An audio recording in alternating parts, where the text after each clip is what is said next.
बोलिए हनुमानगढ़ी सरकार की, बोलिए अयोध्या धाम की, बोलिए मिथिला धाम की। इस धाम का जय न बुलाओ तो अधूरा रह जाता है। देखिए महाराज, रावण को हनुमान जी के पूंछ से बड़ी चिढ़ थी। क्यों? क्योंकि रावण यह सोचता कि लंका हमारी, पूंछ इनकी। देखो भैया, पूंछ शब्द में श्लेष है, अंग विशेष को तो पूंछ कहते ही कहते हैं, लेकिन लौकिक जगत में प्रतिष्ठा का प्रतीक भी पूंछ है। आप ऐसे समझो कि हम इनके घर गए, चाय की छोड़ो पानी तक किसी ने नहीं पूछा, तो लौकिक जगत में प्रतिष्ठा का प्रतीक भी पूंछ है। रावण सोचता है लंका हमारी, पूंछ इनकी। हनुमान जी जब से प्रवेश किए हैं, बंदर इस गली में गया, इस मोहल्ले में गया, यहाँ गया, वहां गया, दिन भर लंका में एक ही चर्चा। रावण सोचे लंका हमारी, पूंछ हमारी होनी चाहिए, ये उत्पाती बंदर कहां से आ गया जिसकी चर्चा दिन भर हो रही है। तो रावण आदेश दिया बंदर को पकड़ लाओ। श्री बजरंग बली को उनके राज्यसभा में लाया गया। रावण कहता है इस बंदर को मार ही डालो। क्यों? पूंछ से चिढ़ है उसको। जलने वाले तो भैया यही काम करते हैं, मार ही डालो। राक्षसों ने कहा महाराज, राज्यसभा में आपको मृत्युदंड का आदेश हो गया, अभी आप बड़ी उछल कूद कर रहे थे अशोक वाटिका में, यहां आदेश हो गया मारने वाले। हनुमान जी बोले कोई चिंता की बात नहीं। तब तक उसी राज्यसभा में उसी राज्य के वित्त मंत्री महाराज विभीषण जी आते हैं और बोले महाराज अरे क्या कर रहे हैं? नीति विरोध न मारिय दूता। नीति कहता है कि दूध अवध्य होता है, दूध को मारा नहीं जा सकता। आप कर क्या रहे हैं? विचार करना।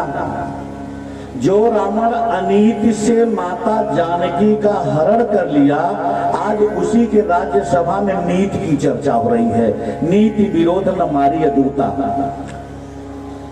रावण ने कहा ठीक है, तो एक काम करते हैं, पहले आदेश को रोक देते हैं मृत्युदंड को। दूसरा आदेश रावण ने दिया क्या? अंग भंग कर पठइये बंदर।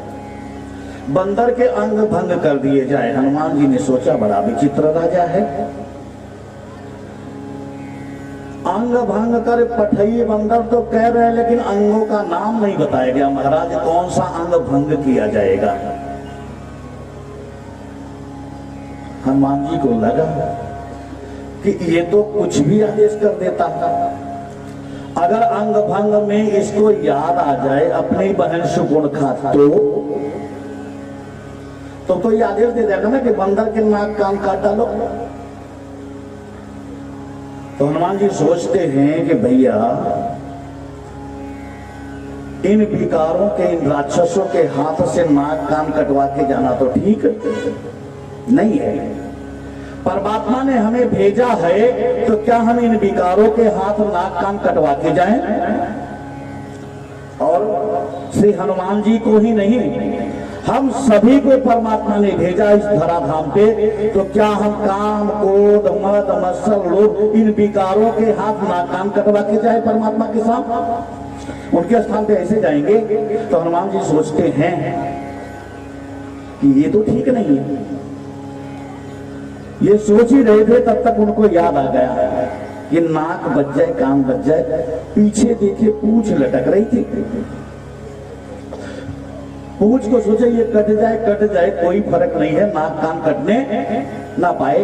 तो हनुमान जी करते क्या है, पूंछ को पकड़े, माथे लगाए चूमे, माथे लगाए चूमे।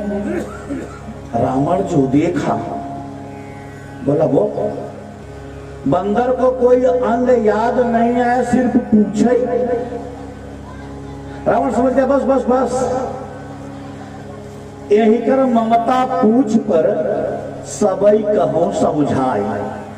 मैं समझ गया इसकी ममता जो है पूछ से है। राज्यसभा में समझाने लगा कि पूछ।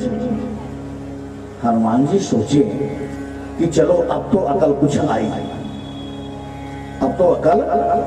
तो उन्होंने शारदा मैया से निवेदन किया कि मैया जैसे आपने बुद्धि भ्रष्ट कर दिया मंथरा का, कुंभकर्ण का, इसके बुद्धि में प्रवेश कर जाओ, क्योंकि यह रावण कह सकता है कि एक तलवार मंगाए के पूछ देव कटवाए, तब तो ठीक है। नहीं, हनुमान जी स्मरण करते हैं मां शारदा का। तब तक राजस से वहां से राजघराने से आ गया रावण का तीसरा आदेश का, तेल बोरपट बांधी पुनि पावक देहु लगाया। तीसरे आदेश में कहा कि नहीं, तेल लाओ, कपड़ा लगाओ और पूंछ को ही जला डालो। हनुमान जी बड़े प्रसन्न हुए, वाह मैया, अभी प्रार्थना किया आप तुरंत इसकी बुद्धि को बदल दी। अब काटने मारने की जगह अग्नि लगाना शुरू, ये आदेश आ गया। तो हनुमान जी क्या कहते हैं, भई सहाय शारद में जाना। सुंदरकांड की घटना चल रही है महाराज, समय अवधि के अंतर्गत कथा चल रही है। तो क्या बोलते हैं, भाई सहाय शारद में जाना। अच्छा आप देखो, जहां का राजा ऐसा है तो क्या वहां की प्रजा कम होगी क्या? मिथिला धाम के राजा बड़े धर्मात्मा थे। विदेहराज आप लोग कैसे हो, अपने राज्य के अनुकूल ही तो व्यवहार कर रहे हो, आचरण कर रहे हो। मिथिला के धराधाम की जो महिमा है उसी के अनुरूप आप आचरण कर रहे हो। तो जहां का राजा ऐसा हो तो क्या प्रजा कम होगी क्या? राजा क्या हुआ, क्या तेल बोरपट बांध पुनि पावक देह लगाई। तो वहां के प्रजा सोचते हैं क्या हमारे राज्य में घी की कमी है क्या महाराज? राजा कह रहा है तेल बोरपट। राक्षस क्या करते हैं, घी लाए कपड़ा लाए, घी लाए कपड़ा लाए, सब घरों से चंदा आना शुरू। प्रत्येक घरों से लंका के चंदा आना शुरू हो गया। घृत आए, वस्त्र आए। तो पूज्यपाद गोस्वामी जी लिखते हैं, राहन नगर बसन घृत तेला, वसन घृत तेला, नगर बसन घृत तेला,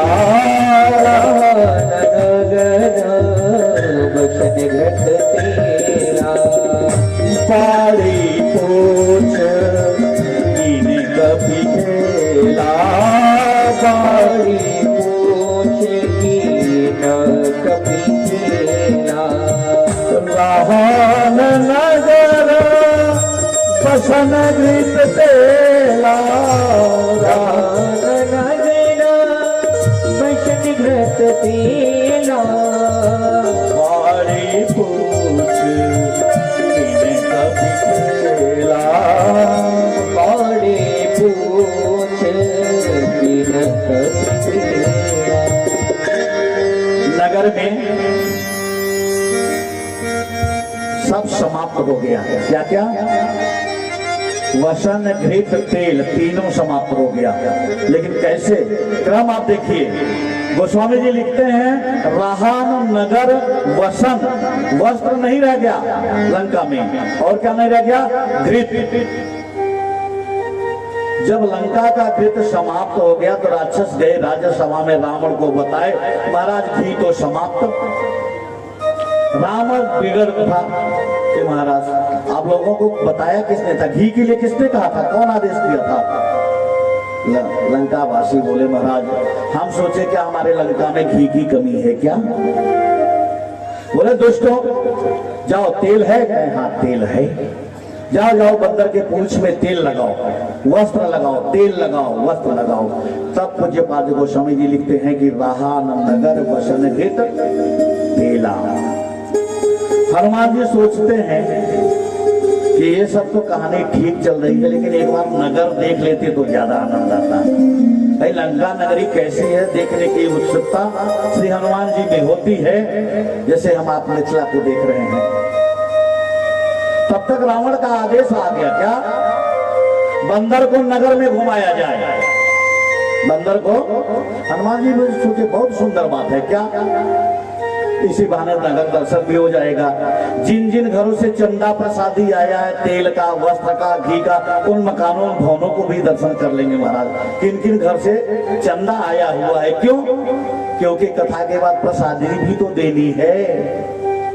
तो जिन जिन घरों से तेल आया है, वस्त्र आया है, प्रसादी भी तो देनी है। जब दर्शन कर रहे तो क्या देख रहे हैं भैया कि विभीषण जी के घर से कुछ नहीं आया।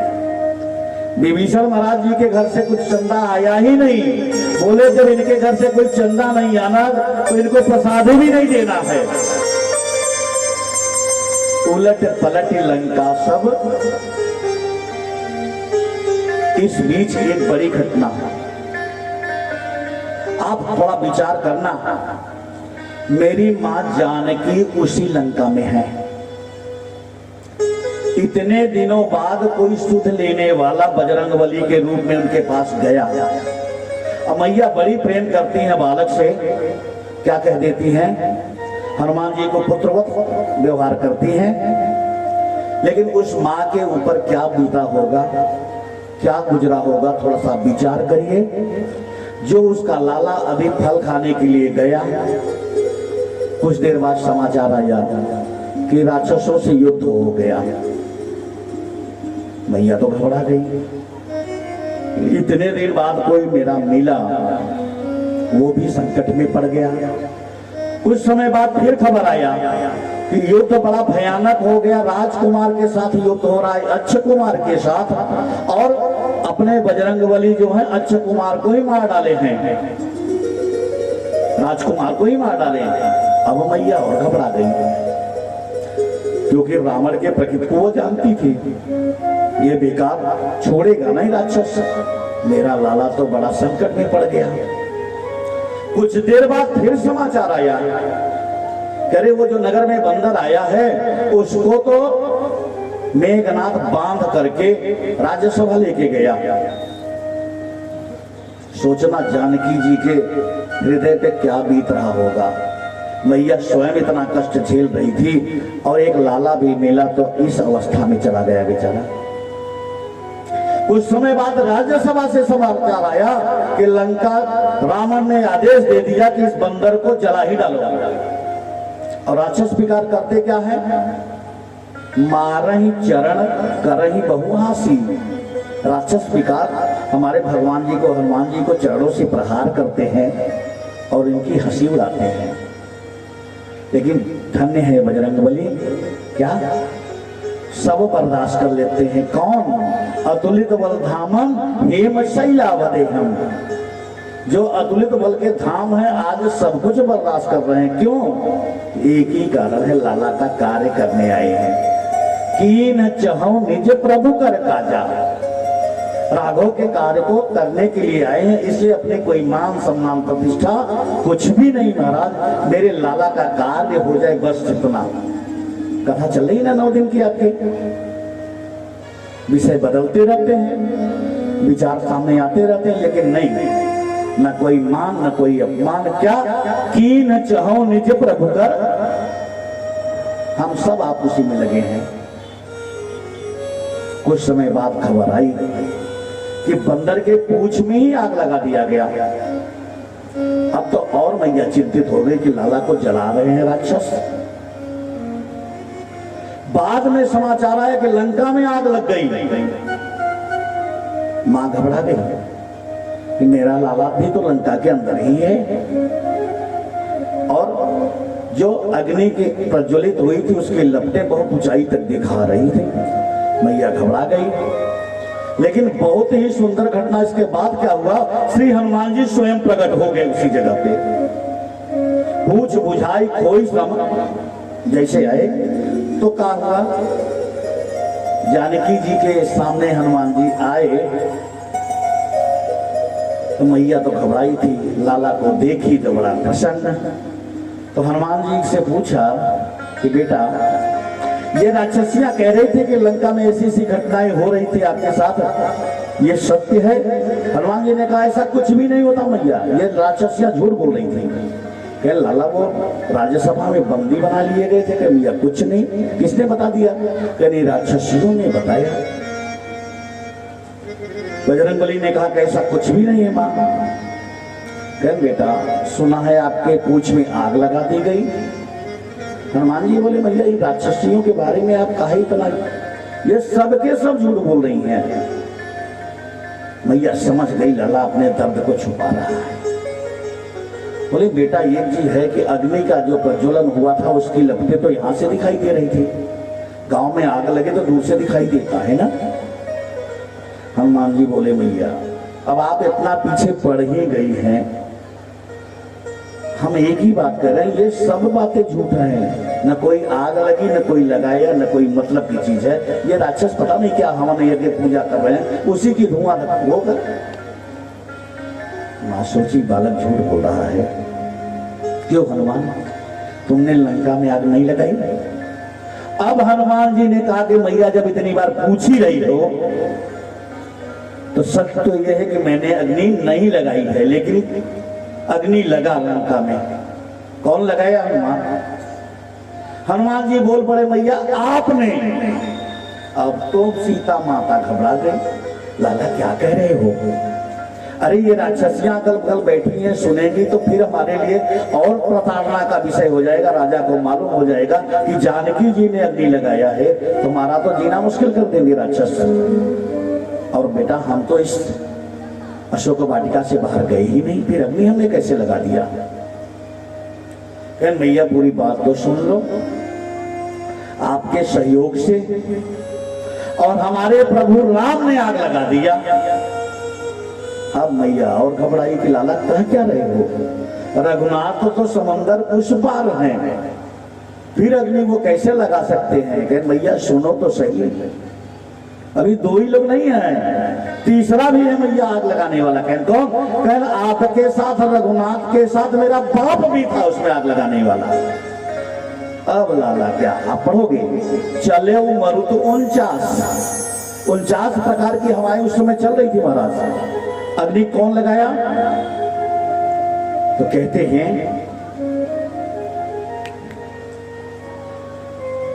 जो अपराध भगत कर करई, जो अपराध भगत कर करई, जो अपराध भगत कर करई, जो अपराध भगत कर करई, राम रोष पावक महजरई, राम दोष पावक महजरई, जो अपराध भगत कर करई, जो अपराध भगत कर करई, राम रोष पावक महजरई, राम रोष पावक महजरई, राम रोष पावक महजरई, राम रोष पावक महजरई। देखे मैया राम जी का स्वभाव है स्वयं कष्ट झेल लेते हैं, बर्दाश्त कर लेते हैं, लेकिन अगर उनके भगत के साथ कोई अपराध करे तो राम जी क्षमा करते नहीं हैं। लाला का स्वभाव है क्या कि जो उनके भगत को, उनके चाहने वालों को कष्ट देगा, दुख देगा तो लाला बर्दाश्त करता नहीं है। तो मां जानकी को कष्ट कौन दे रहा है? रावण। और आपके यहाँ बोली है मां जानकी पूजन में क्या? करहु मोहि रघुबर की दासी। तो भक्ति है, बड़ा प्रेम रखती है राघव में। और उन भक्तिमती के साथ रावण अत्याचार करेगा तो हमारे राघवेंद्र सरकार कैसे बर्दाश्त कर लेंगे भैया। तो जो अपराध भगत कर करई, जो अपराध भगत कर करही, राम रोष पावक महजरई, राम रोष पावक महजरई। भक्तों के साथ अगर कोई अपराध करेगा तो राम जी क्षमा करेंगे नहीं, तो राम के रोष रूपी अग्नि में लंका स्वाहा हो गई मैया, हमारा कोई भूमिका नहीं है। मां जानकी कहते लाला इतना सुंदर बोल लेते हो, बहाना भी बनाना, बंदर कब से बहाना बनाना शुरू कर दिया। लाला एक काम करो, सब कह रही हैं कि आपके पूंछ में अग्नि प्रज्वलित किया, तो लाला अपने पूंछ दिखाओ। क्या दिखाओ? पूंछ दिखाओ। जब मैया ने पूंछ देखा तो अग्नि के ज्वाला से पूंछ जलने की बात छोड़िए, उसके एक बाल भी टेढ़े मेढ़े नहीं हुए थे महाराज।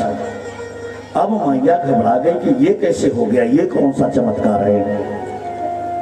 तो मां जानकी हनुमान जी से पूछती है, कैसे? लंक जला के जली भी नहीं, हनुमंत विचित्र है पूछ तुम्हारी। हनुमान, पूरी लंका जल गई, लेकिन बेटा तुम्हारे पूछ का कुछ भी नहीं हुआ। लंक जला के जली भी नहीं, हनुमंत विचित्र है पूछ तुम्हारी। कहते लाला कौन सा जादू,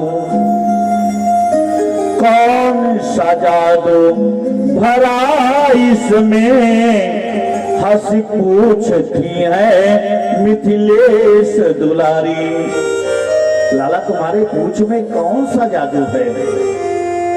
हनुमान जी हाथ जोड़ के खड़े हो गए, मैया बोले कपि ही आगे है राघव। हृदय में हनुमान जी के कौन रहता है हमेशा? जासु हृदय आगार बसहि राम सरचा पुथरी। बोले कपि ही आगे है राघव, पीछे है पूछ रहस्य है भारी। आगे क्या कहते हैं हनुमान जी? बानर को भला पूछता कौन, श्री राम के पीछे है पूछ हमारी। मैया बंदर को कौन पूछे, सब तो नचा जाते हैं, लेकिन जब बंदर राघव का हो जाता है ना तो क्या बोलते हैं उसको? श्री राम के पीछे है पूछ हमारी। घटना भले ही त्रेता युग की हो, दर्शन आज भी हो रहा है। क्या अयोध्या धाम से हम जब चले थे तो सोचते कौन मिलेंगे, कहाँ जाएंगे, कैसे रहना होगा, अपनी अवध छूट जाएगी 10 दिनों के लिए। बड़ा मन में वो हो रहा था कि लाला का दर्शन पूजा सरयू मैया हमसे दूर हो जाएंगी, 10 दिन तो बाहर रहना होगा। लेकिन संयोग देखिए, योग देखिए, राघव की कृपा देखिए कि जिस जगह जिस स्थान में रघुनंदन आकर के भाव में अवल हो गया शक्ति जगत जननी दम को पा करके, उस धन्य पवित्र भूमि पर हमको भी भेज दिए और कभी अयोध्या की याद नहीं आई महाराज। बोले सियावर रामचंद्र की। श्री राम के पीछे है पूछ हमारी, ये हनुमान जी नहीं कह रहे हैं, दास कह रहा है। क्या? अरे हमारी भी पूछ जानते हो क्यों हो रही है? सिर्फ एक ही कारण, श्री राम के पीछे है पूछ हमारी। बोले सियावर रामचंद्र की जय।